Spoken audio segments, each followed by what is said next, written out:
বিসমিল্লাহির রহমানির রহিম। এটা আমার বাড়ির গাভীর বাছুর। বয়স আজকে দিন সহ 15 মাস, এখনও দাঁতেনি। এই জাতটা অনেক বড় হয়। এটা ফ্রিজিয়ান ক্রস, পার্সেন্টেজ অনেক ভালো।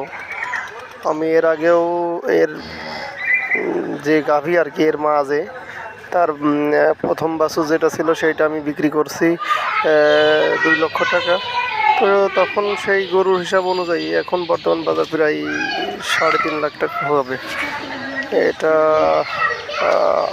বিক্রি করতে হবে আল্লাহ পাক সহায়তা করে, ইনশাআল্লাহ।